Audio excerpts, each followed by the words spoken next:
The aroma of leather and dust clings to everything. That's the memory that sticks with you the most. You're jolted along in a rickety wagon heading toward the rising sun.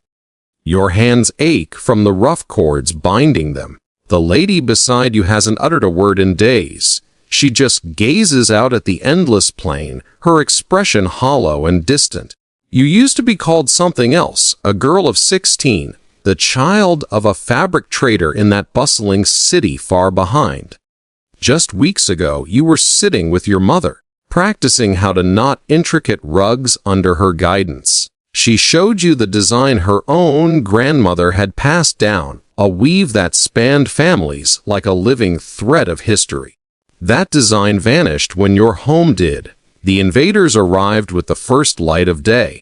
Not in a wild frenzy, but with chilling order, their silence more frightening than any war cry. Unlike other forces that torched and fled, these ones sent clerks first, quiet men with stained hands clutching parchments, moving among the dazed survivors like accountants tallying stock.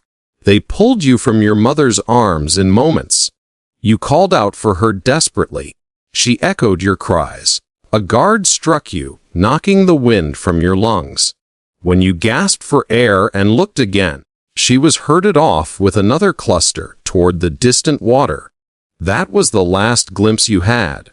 A stranger gripped your chin, twisting your head side to side, prying open your mouth as if inspecting livestock. He scribbled on his paper and daubed a symbol on your skin, a digit.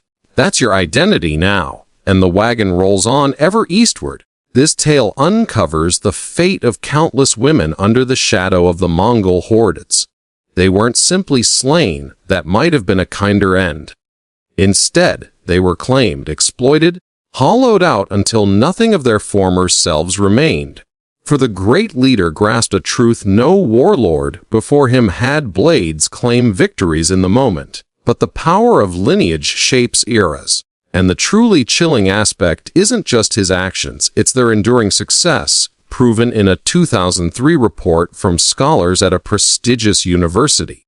Their research on ancient bloodlines revealed something astonishing. Millions of people today bear traces of that era in their very genes. You could be among them, carrying an unseen echo from those times.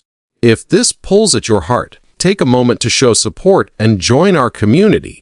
It fuels our efforts to revive these buried narratives. But to grasp what befell that young girl, you must first know the architect of the horror that engulfed her. He wasn't forged as a tyrant from birth. That title, the one meaning ruler of all, came much later. Back in those early days, around 1171, he was merely a boy of 9, crouched by his father's lifeless form on the icy grasslands. His father had led their clan, commanding respect and instilling fear. Now, he lay still, traces of poison frothing at his mouth, betrayed by enemies who'd feasted with him just hours before. In days, the family's supporters scattered like windblown leaves. His mother, now alone with a handful of young ones, faced a merciless season of cold. They scavenged what they could, tubers dug from frozen earth, small creatures trapped in desperation. At that tender age, the boy absorbed a harsh truth that would guide his path. Life splits into predators and prey.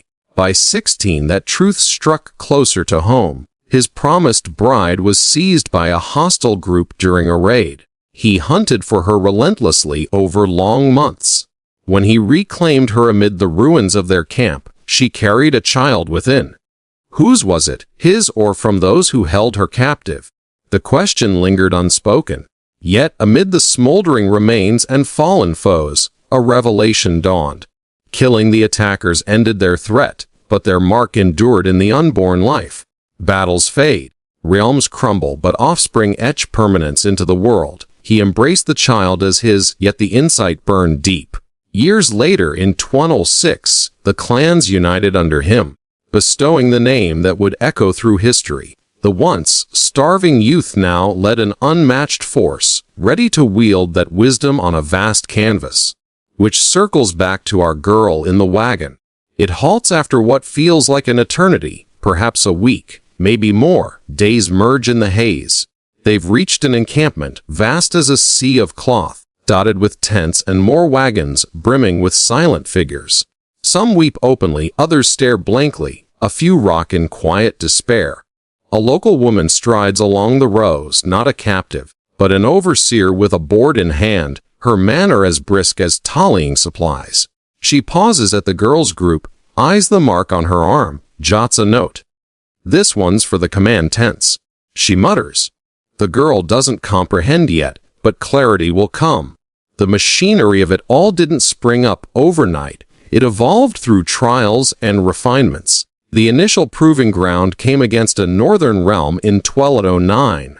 While others rampaged and plundered blindly, this leader dispatched record keepers in advance, posing as traders to survey the populace, noting details of the women as strategically as mapping defenses, ages, vitality, heritage, all cataloged before conflict erupted.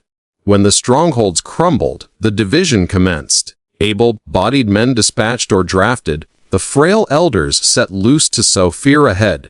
The women, sorted meticulously like grading wares. The vigorous and fertile were tagged for transport, the rest deemed expendable. He oversaw the process himself, poring over ledgers for days. Captures tallied, offspring yields. Dissatisfied with losses en route and low birth rates, he mandated improvements, nourished rations, healers for those expecting, strict rules against harming assets.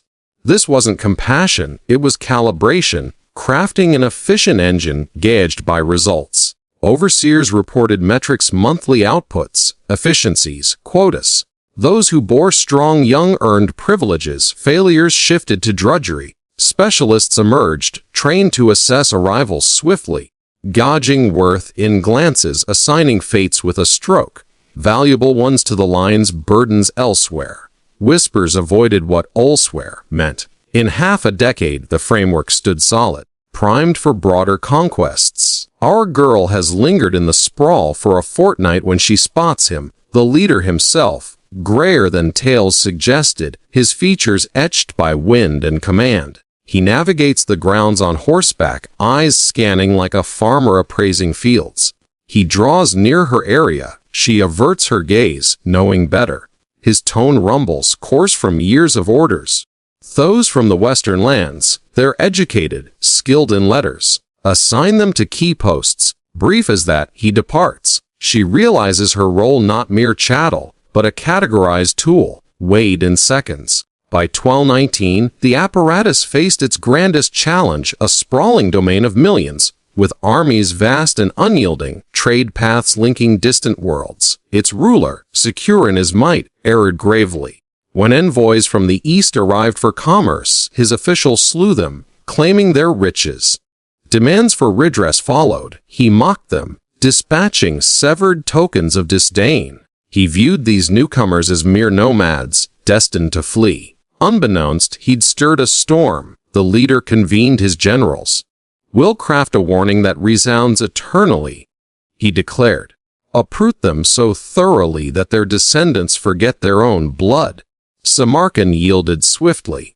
Records speak of tens of thousands of women herded from its streets, nobles to elites, scholars to aides, everyday folk to ranks. Our girl's mother, in her middle years, likely discarded as excess. The girl, young and lettered, destined for higher tiers, tasked with generations of bearing. But that city was merely the spark. Another fell soon after, its famed archives reduced to embers in hours, irreplaceable wisdom lost. The heart of the empire followed, waters redirected to engulf it, survivors culled or claimed. Then came a metropolis of staggering size, perhaps the globe's pinnacle, teeming with scholars and merchants. The assault endured mere weeks. Upon breach, the slaughter was methodical, bodies piled and counted over days. Even hardened commanders recoiled. We've forged emptiness and named it victory, one lamented. For each life ended, a counterpart was seized. The processions snake it endlessly, blending tongues and origins under uniform marks. To grasp how this obliterated lineages, consider subscribing. Our channel delves unflinchingly into these shadows. 3 moons into the journey, the girl ceases tracking time. Routine dulls the edge's march. consume sparse meals, rest tethered. Her companion, once a tutor from a fallen town, shared fragments of her past, spouse, offspring, before falling mute. The girl absorbs unspoken rules, arm symbols dictate paths, stripes for toil, loops for guardians. Expectancy shields, it brings sustenance, care for it signifies yield. Some seek it deliberately, a bid for endurance, others resist with furtive remedies, roots and leaves passed in secrecy. One attempt ends fatally, a silent hemorrhage under stars, form abandoned without pause. Offspring from these treks, reclaimed young, fostered afar in alien ways, tongues, tales, partings abrupt, no farewells, just absence at dawn. Defiance met reprisal, withheld portions, blows, spectacles. The bond severs deliberately, yet what torments her deepest is the fading. That rug motif, generational heirloom, she sketches it furtively, but fragments elude. Loops, shades. Her mother's visage softens in recall, her melody while crafting dims, the scent of pigments evaporates. Street names blur, vistas from home haze, flavors of celebratory loaves slip. Erosion creeps daily, identity unraveling thread by thread. The overseer's engineered isolation scattering kin, stifling native speech, thwarting bonds. Solitude hastens oblivion. Still, sparks of defiance flicker, murmured identities in darkness, illicit lessons to the young, etched signs on flesh, concealed tokens. A bauble interred, a fiber stitched, a stone clutched. Gestures born in shadow, symbols shared among the shadowed. These quiet uprisings, embers against void, some enduring unseen. Recall that university inquiry into ancestral markers. It pinpointed a lineage from those steps, millennium old in countless modern men, 0.5% worldwide, denser in core regions. Not organic spread, monarchs of old left fainter imprints. This demanded structure, repetition across eras. Though not pinned solely to him, alignments fit eras, lands, magnitudes. He and hairs accessed multitudes, systematically infusing over centuries. The mechanism outlasted him, persisting through offspring, honing itself for generations. Collapse couldn't erase the inscription in blood. Those millions aren't anomalies, they're testament to efficacy, blueprints of intent realized. Echoes persist beyond genes. A dig in recent years unearthed a burial unlike locals, posed defiant as if rejecting imposition even in repose.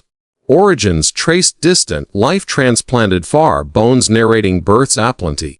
Diet shifts from want to provision, hallmarks of transition from autonomy to asset. Accompaniments a reflective piece from her birthland, secreted lifelong mirror to lost self, and a plaything of her captor's make, bridge to unwilling reality. Midlife end, perhaps witnessing progeny estranged by upbringing. She clung to that relic anchoring memory amid erasure. Our girl, let's envision her perseverance into maturity, birthing young only to lose them, cycle repeating. Suppose she safeguarded a relic, a snippet of yarn, a courtyard shard, a design scrap, touched in solitude, affirming her origin as trader's kin, apprentice weaver. Nightly, she breathed her true name in a forgotten dialect, a lifeline. At passing, whispers ceased, but progeny, molded foreign, inscribed no epitaph, amplifying quiet. That hush spanned ages, yet absence isn't annihilation. No script survived from them, prohibited. But legacies linger, unintended genetic threads woven wide, in veins of unknowing heirs. Not victors' laurels, but survivors' imprints. They persisted, weathered, muted. Their specters endure, encoded globally, in strangers' essence, awaiting recognition. For the main character's name, here are 3 options: Eliza, Clara, or Lydia. I'll choose Eliza and use it consistently. The scent of hay and exertion. That's the sharpest recollection. You're bouncing in a timber carriage trudging eastward. Your arms throb from the bindings. The female adjacent hasn't voiced anything for what seems an eternity. She fixates on the distant line where sky meets land, her gaze vacant. You were Eliza, barely 16, offspring of a cloth dealer in that vibrant hub. Mere lunar cycles past. You absorbed lessons in threading elaborate mats from your mother. She imparted the motif her foremother had shared, a lineage of artistry unbroken. That artistry perished with your settlement. The assailants emerged at daybreak, not howling madly, but with eerie coordination, their hush more daunting than uproar. Diverging from hordes that raised outright, they deployed notaries initially, individuals with blemished digits grasping roles, navigating the stunned remnants like inventory clerks.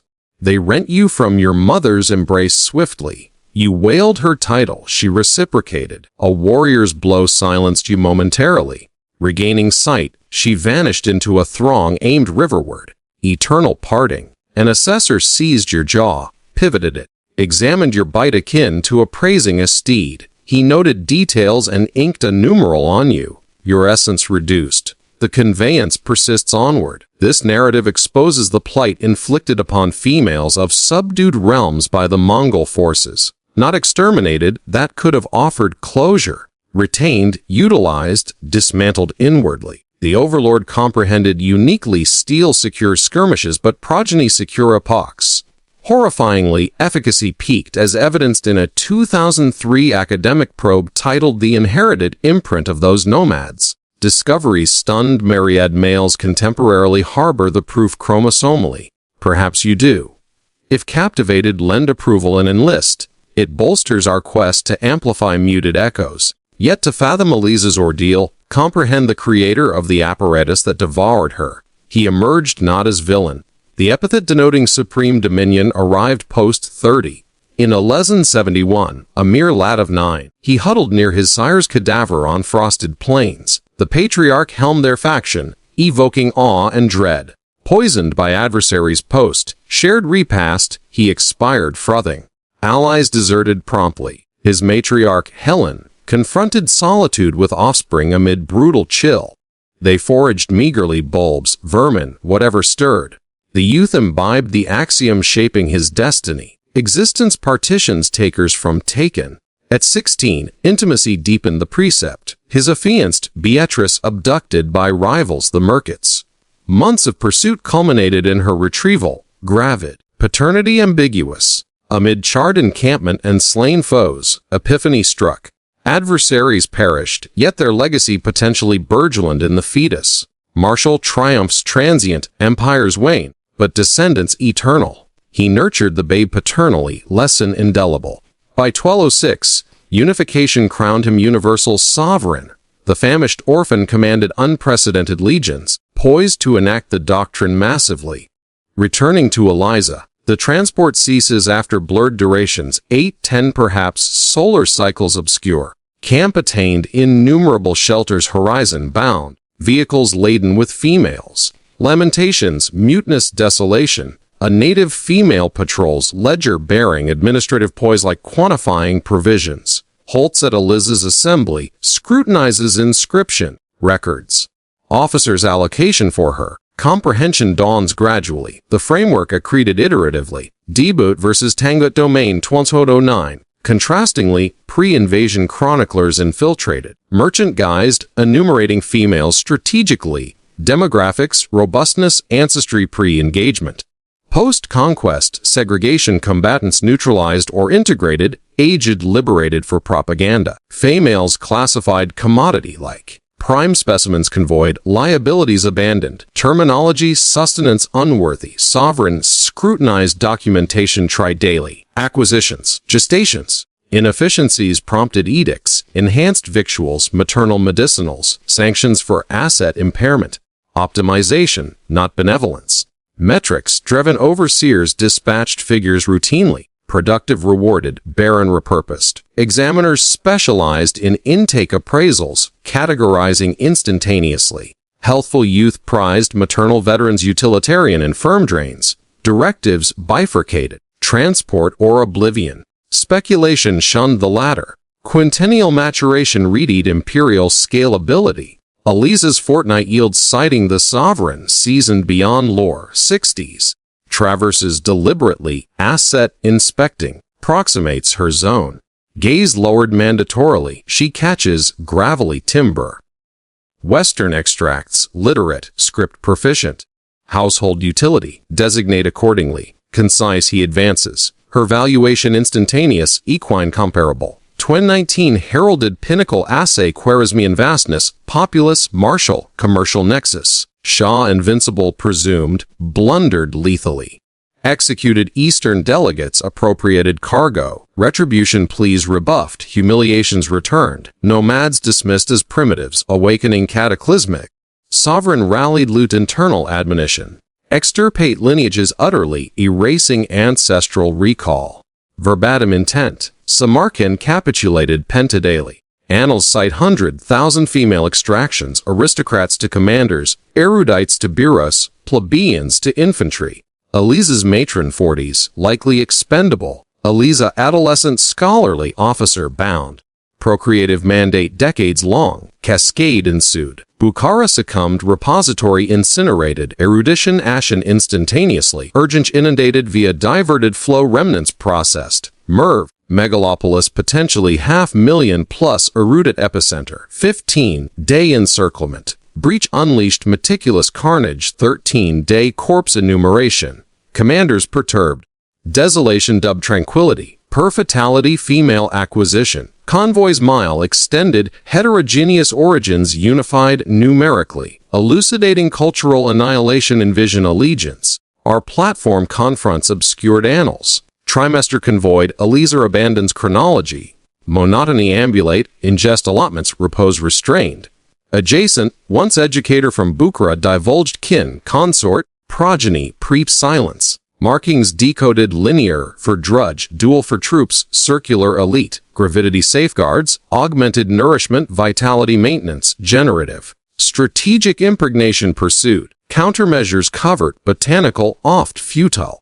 Hemorrhagic demise roadside, procession unrelenting. Progeny caravan born triennial confiscation, alien rearing linguistic cultural.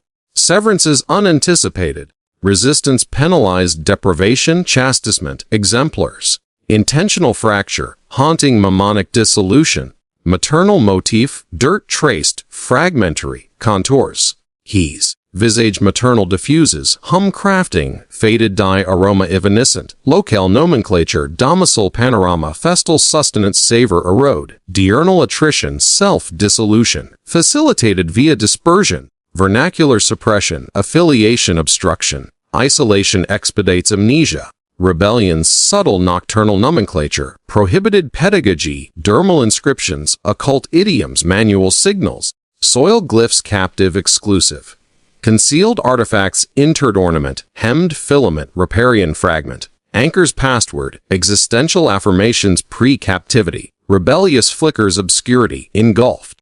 Perennial sum, university lineage scrutiny step, origin chromosome millennial 16 million contemporary male bearers, global 0.5% regional elevated, non-spontaneous, dynastic precedence paler. Systematic requisite, attribution circumstantial, chronological, spatial, volumetric congruence, sovereign, progeny, access, multitudinous, iterative generational infusion. Post-1227, hairs perpetuated, refined century plus. Dissolution immutable imprint beyond a 2018 excavation, Kazakh locus, anomalous interment, orientation defiant, post-mortal protest. Persian juvenile nurture, adult Central Asian translocation, 2,000-mile displacement, skeletal multiple parturitions, 6+, dentition childhood deprivation, adult amelioration, liberty to bondage signifier, accompaniments Persian reflector, clandestine decades, self-reminiscent Mongol juvenile amusement,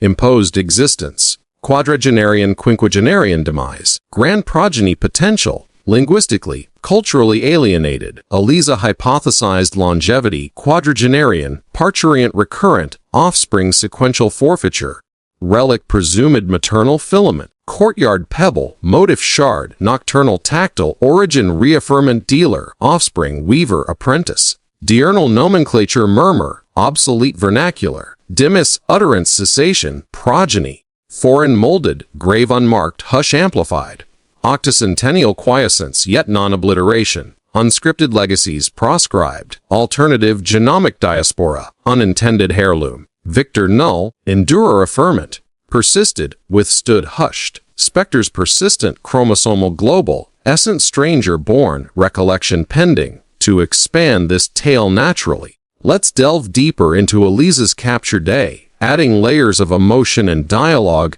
that heighten the horror without repetition. The morning broke with an unnatural quiet over the city.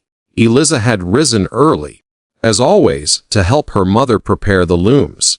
The air was thick with the familiar sense of dyed wool and fresh bread baking in the communal ovens nearby. "Hold the thread steady, my dear," her mother said softly, her fingers guiding Eliza's in the intricate knotting. "This swirl here represents the river that fed our ancestors' fields. See how it flows into the next pattern. That's the continuity of our family." Eliza nodded, her young hands eager but clumsy.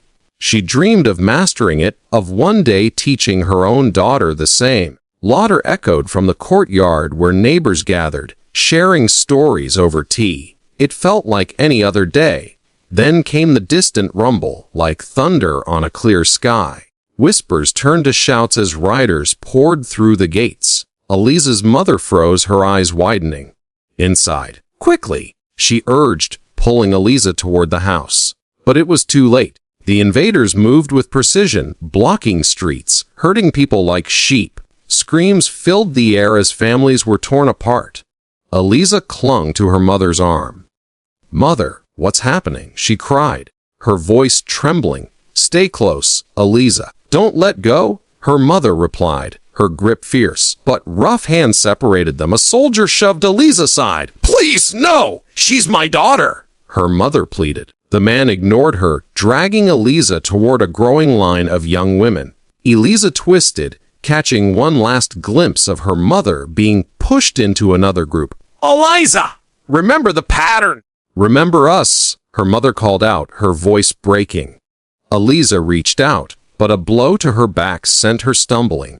The pain was sharp, but the ache in her chest was worse. As the sorting began, Eliza stood shaking among strangers. The scribes worked methodically. One approached her, his eyes cold. "Age," he barked. 16, she whispered. He noted it, then checked her build, her teeth. "Literate." She nodded hesitantly. "From my father's books." He marked her wrist with ink, a circle. "Useful," he muttered to his companion. Nearby, an older woman begged, "I can work, please." But the scribe shook his head. "Too worn. Right side." The woman wailed as she was led away. Eliza's heart pounded. What did it mean? Hours passed in confusion, until they were loaded into wagons. As the city receded, smoke rising from selective fires, Eliza whispered the pattern to herself, trying to etch it into her mind. Now, to add a new scene in the camp, let's imagine Eliza's first night there, building tension and introducing more interactions. The tents loomed like shadows under the stars. Eliza was unchained briefly to eat, a thin stew that tasted of nothing. Around her, women huddled in groups, some murmuring in low tones. A middle-aged captive from a southern village sat nearby, her face lined with grief. "First time in a place like this?" she asked Eliza quietly. Eliza nodded, too numb to speak. "They call me Margaret now, but I was something else before." "You learn to adapt, girl. Keep your head down, do what's expected." Eliza swallowed. "What do they want from us?" Margaret glanced around. "Children, strong ones to fill their ranks. The ones who bear well get treated better. I saw it in the last camp." A younger girl, perhaps 14, sobbed softly. "I want my family." Margaret shushed her. "Hush now. Talking of home draws punishment, but remember inside. That's all we have." That night, as guards patrolled, Eliza traced the river swirl in the dust, erasing it before dawn. Expanding on the system's evolution, let's include a fictional example from an earlier raid, adding dialogue among overseers to show the optimization process. In the Tangut campaigns, the leader wasn't content with initial hauls. After one city fell, he summoned his key administrators to a tent lit by flickering lamps. "The reports show losses, too many dying before they produce," he said, his voice steady. An overseer bowed. "Great one, the journeys are harsh. Food spoils, illnesses spread." The leader paced. "Then fix it. Double rations for those carrying. Assign healers from the captured medics. Any soldier who harms them faces lashes." Another spoke up. "And measurements. We've tallied births at only half expected. Track better, he commanded. Reward the fruitful with cloth meat. Reassign the barren to fields. They nodded, scribbling orders. This refinement saved lives, not out of kindness, but to boost the output, turning human suffering into calculated gains. To make it longer, add another woman's story in the caravan, with dialogue that reveals more about resistance and loss. Weeks into the trek, Eliza befriended, cautiously, a woman named Sophia from an eastern town. Sophia had been a healer, skilled in herbs. One evening, as the wagons creaked to a stop, she whispered to Eliza, "I know ways to avoid the burden. But it's risky." Eliza's eyes widened. "How?" Sophia glanced at the guards. "A mix of roots, fennel, certain barks. But if caught..." Her voice trailed off. Later, Sophia shared her own pain. "I had 2 sons before this. They took them when we arrived, said they'd be raised strong." I screamed, but it changed, shared her rug pattern. "My mother taught me this. It's fading in my mind." Sophia nodded. "Hold it. I sing old lullabies in my head. It's my rebellion." Their bond was brief. Overseers separated them soon after, but the exchange lingered, a spark of shared humanity. Let's introduce a new historical example, the fall of another city, say Nishapur, to add detail and emotion. In Nishapur, a center of poetry and gardens, the Mongols struck with the same precision. Poets and scholars were rounded up, but women faced the sworders. One account, pieced from survivor whispers, tells of a noble lady, Clara, who hid her daughter among servants. "Run if you can," Clara urged. But the girl was found. Clara fought, clawing at the guard. "She's innocent!" The response was swift, a blade. The daughter, marked and wagoned, carried that memory like a scar. Such stories multiplied, each a thread in the tapestry of erasure, deepening the genetic legacy section with more explanation and a modern analogy. The 2003 study didn't just count numbers, it mapped how this Y chromosome spread like a virus through populations. Imagine a king with a harem, his impact might touch hundreds. But this was industrial generations of rulers, each with access to thousands, enforced breeding. It's like a factory line for ancestry. Researchers noted peaks in regions like Uzbekistan, where up to 10% carry it. One scientist remarked in interviews, "This isn't romance, it's engineered dominance." And it reaches far, traces in Europe, even distant islands, carried by trade or further conquests. Add a scene of Eliza's imagined later life, with dialogue to her child before separation. Years on, in a Mongol household, Eliza bore a son. At 2, she whispered to him in secret, "Your grandmother wove beauty from threads. Remember, little one, you're from the river lands." But at 3, he was taken. "No, please," she begged the overseer. "His mine." The reply, "He belongs to the Khan now." She clutched a hidden thread, weeping. To further lengthen, explore the archaeological find with added fictional details. The woman in the grave, let's call her Lydia in our narrative, wasn't alone in her resistance. Artifacts suggest she etched subtle Persian symbols on the mirror's back, perhaps a name or poem. Bone analysis showed stress fractures from labor, but also healed wounds from early capture. Her story mirrors thousands uprooted, adapted outwardly, rebelled inwardly. Another new example. During the Merv siege, survivors hid in cellars. One group of women, led by a matron named Eleanor, planned escape. "We slip out at night," Eleanor said. But betrayal came, only a few fled. Most were recaptured, punished. Eleanor's fate reassigned, her spirit broken but not extinguished. She passed whispers to others. Teach the patterns, even if in dreams.